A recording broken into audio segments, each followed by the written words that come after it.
ये लीजिए अवंती नरेश। अवंती के महल पर अवंती का ध्वज लहराने का शुभ समय आ गया है। मैंने अपने जीवन में दो बातों की आस बिल्कुल छोड़ दी थी। एक अपने पुत्र को पुनः देखने की आस, और दूसरी अवंती में अवंती के ध्वज को लहराते देखने की आस। किंतु केवल तुम्हारे कारण यह संभव हुआ है चंद्रगुप्त। तुमने धनानंद की मुट्ठी से हमें मुक्त किया है, इसलिए ये मेरी विनती है तुमसे कि आज से अवंती में पीपली वन का चंद्रगुप्त मौर्य का ध्वज लहराएगा। शत्रु हो खंड खंड, हो श्रेष्ठ मेरा भारत अखंड। शत्रु हो खंड खंड, हो श्रेष्ठ मेरा भारत अखंड। शत्रु हो खंड खंड, हो श्रेष्ठ मेरा भारत अखंड। शत्रु हो खंड खंड, हो श्रेष्ठ मेरा भारत अखंड।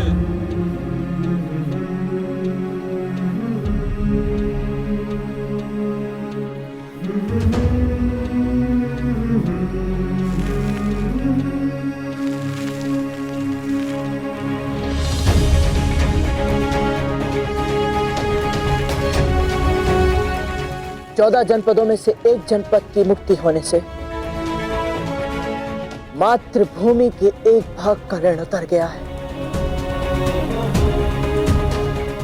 अब बारी शेष भागों के ऋण उतारने की है।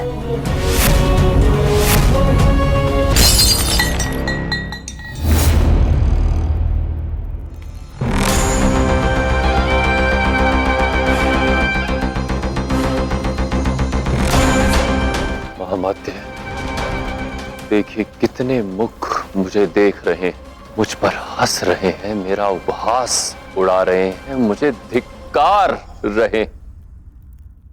ये एक एक मुख मुझे मेरी असफलता का स्मरण करवा रहे। पौरव राष्ट्र में हुई हार,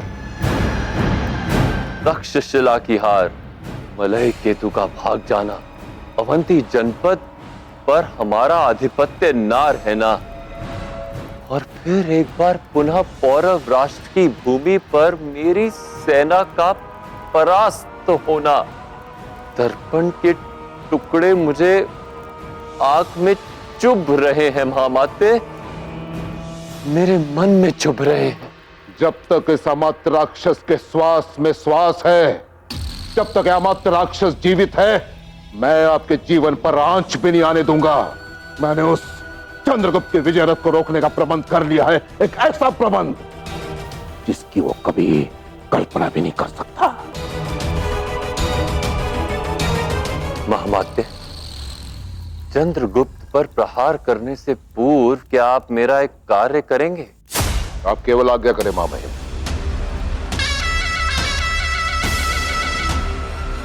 इन टूटे बिखरे टुकड़ों को जोड़कर ये दर्पण पुनः बना दीजिए। परंतु महामहिम, एक टूटे हुए दर्पण को जोड़ना तो असंभव है ना? जी महामहिम।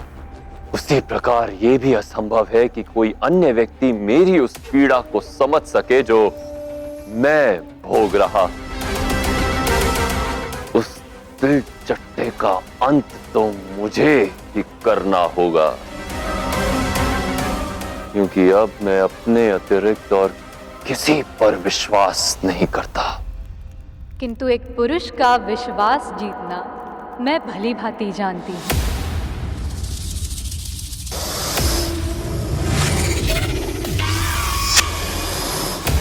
साधो,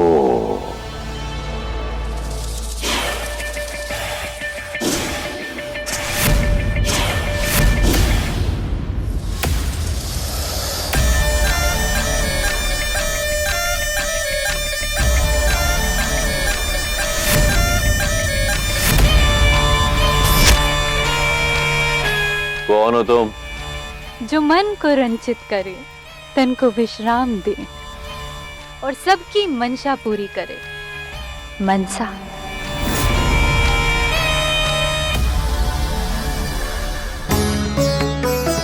सर्वस्तरतु दुर्गाणि सर्वो भद्राणि पश्यन्तु सर्वकामानवाप्नोतु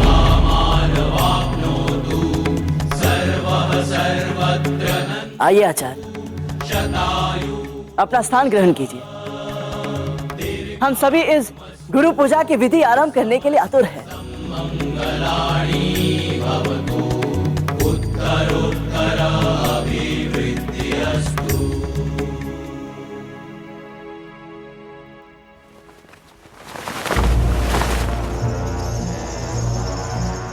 आप सब यही सोच रहे होंगे कि मैंने आप सबको यहां अचानक क्यों बुलाया है ना? वो इसलिए क्योंकि आज गुरु पूर्णिमा है और एक राजा सबसे बड़ा होता है गुरु से भी।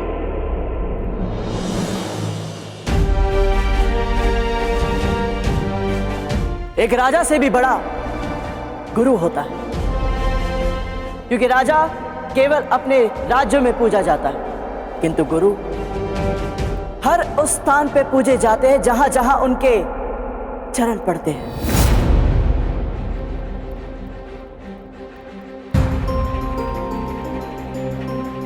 इसीलिए आज गुरु पूर्णिमा के इस पर्व का शुभ आरंभ मैं अपने गुरु के चरण धोकर करूंगा।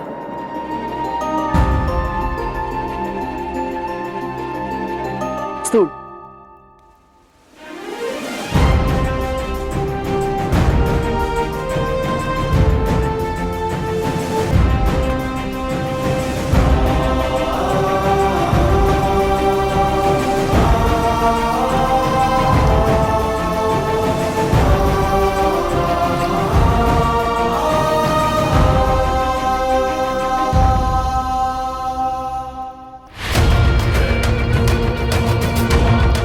ज्येष्ठ भूतापाल मगध साम्राज्य के सभी राज्य के गुप्तचर तंत्र के प्रमुख हैं आप।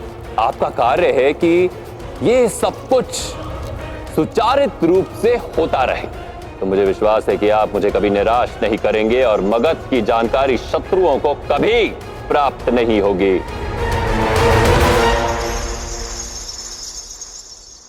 जी सम्राट, मैं आपको कभी निराश नहीं करूंगा। तो आपको अपना प्रण और कर्तव्य सदैव स्मरण रहे, इसके लिए आप इस जल को ग्रहण कीजिए।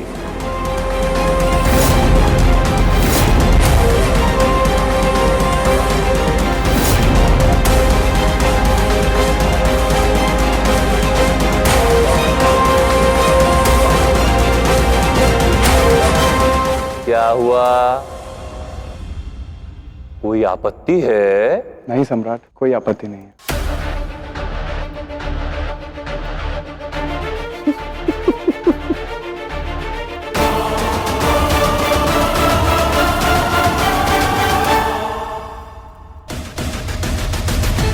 यदि मुझे मार्ग में ईश्वर और गुरु दोनों मिले तो मैं पहले गुरु को प्रणाम करूंगा, क्योंकि ईश्वर तक पहुंचने का मार्ग वही प्रशस्त करता है।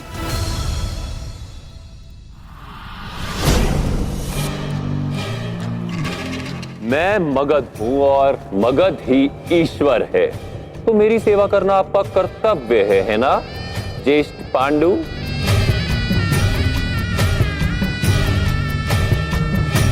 जी सम्राट।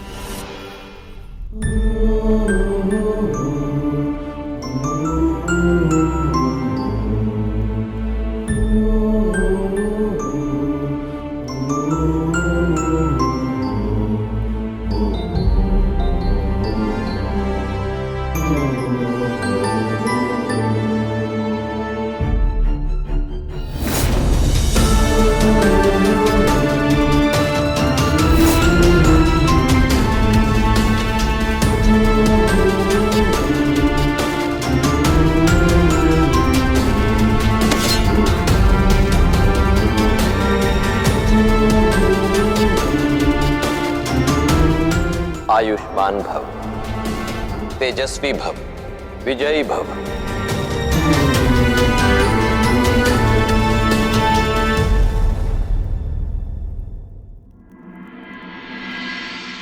बताइए आचार्य, अब हमारे योजना का अगला चरण क्या होगा? हमारी योजना के अगले चरण में धनानंद अपने एक भाई की हत्या स्वयं करेगा और साथ ही साथ हम सभी जनपद प्रमुखों की संतानों को भी धनानंद से मुक्त करवाएंगे। और हमारे इस लक्ष्य को सिद्ध करने में हम धनानंद के जिस भाई का अस्त्र की भांति उपयोग करेंगे उसका नाम है दशा सिद्ध का, जो राज्य की न्याय व्यवस्था का प्रमुख भी है और जनपद प्रमुखों के बच्चों की सुरक्षा व्यवस्था का अध्यक्ष भी।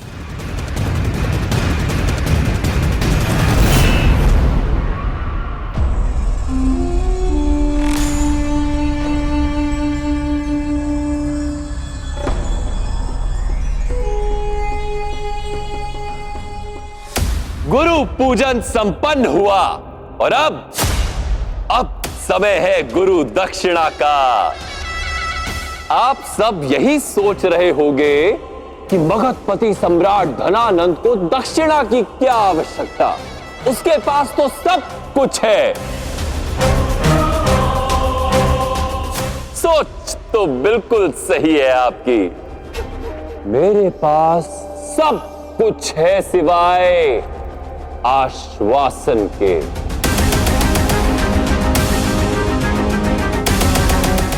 तो आज मुझे आप सबसे आश्वासन चाहिए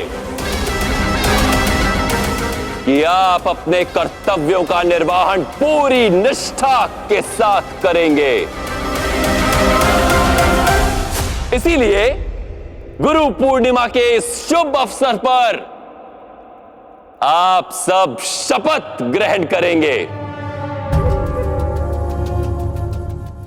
तो आइए शपथ ग्रहण समारोह आरंभ करते हैं। तो हम शपथ लेते हैं। क्या हुआ?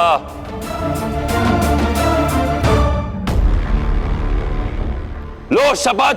हम शपथ लेते हैं कि ना ना ना, ऐसे नहीं। अपना हाथ अपने हृदय पर रखिए। हमारी धमनियों में एक ही लहू है, कदाचित यही बंधन है जो हमें बांधे हुए है, जिसके कारण हमारे लिए एक दूसरे का जीवन सर्वोपरि है ना? तो लीजिए शपथ। हाथ, हृदय।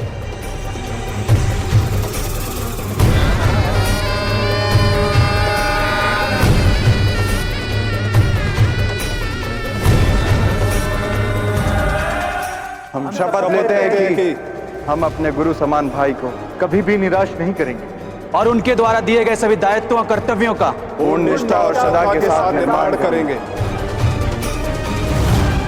तो अब शपथ ग्रहण समारोह का अंत नारियल फोड़कर करते हैं। नारियल।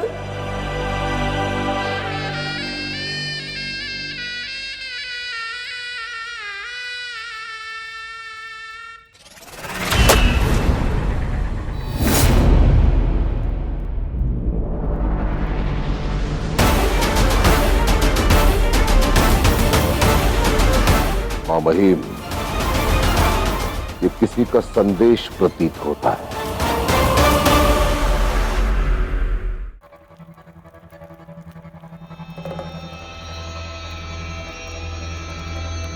गुरु पूर्णिमा के शुभ अवसर पर आचार्य चाणक्य के शिष्य चंद्रगुप्त का प्रणाम।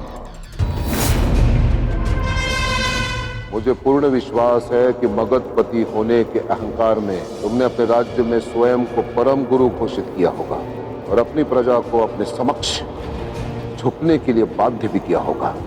यदि तुम गुरु शब्द को उचित प्रकार से समझ पाते तो कदाचित आचार्य चाणक्य मेरे साथ नहीं तुम्हारे साथ खड़े होते। आज उन्हीं के उचित मार्गदर्शन के कारण मैंने पौरव राष्ट्र और अवंती को तुम्हारे शासन से मुक्त करवाया है और अपना विजय स्तंभ स्थापित किया है। ईर्ष्या हो रही है ना मेरे विजय से? अभी तो ये ईर्ष्या और बढ़ेगी। अंधे हो जाओगे और इसी अंधेपन में अपने विनाश के मार्ग पर अग्रसर हो जाओगे। ईर्ष्या के ये दांव जो तुम्हारे मन में घर कर दिया है, उसके रहते तुम्हारे विनाश के लिए मुझे अधिक प्रयास भी नहीं करना होगा, क्योंकि ये स्वयं तुम्हें धीरे धीरे निगल जाएगा।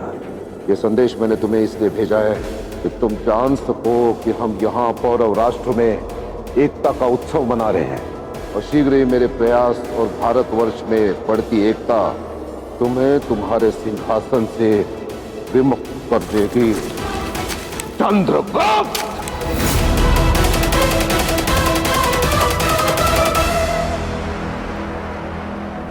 भारत जय तू! भारत जय तू! भारत जय तू!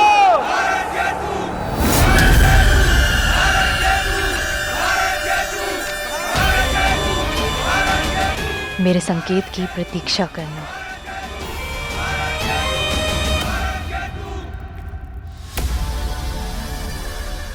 हमारे पूर्वजों की संस्कृति धरती और अपने बलिदानों की नींव पर हम रचेंगे भारत का एक उज्जवल भविष्य। हम एक ऐसा शासन तंत्र स्थापित करेंगे जो अतीत के लिए स्वप्न था, वर्तमान के लिए स्वर्ग और भविष्य के लिए प्रेरणा स्तोत्र।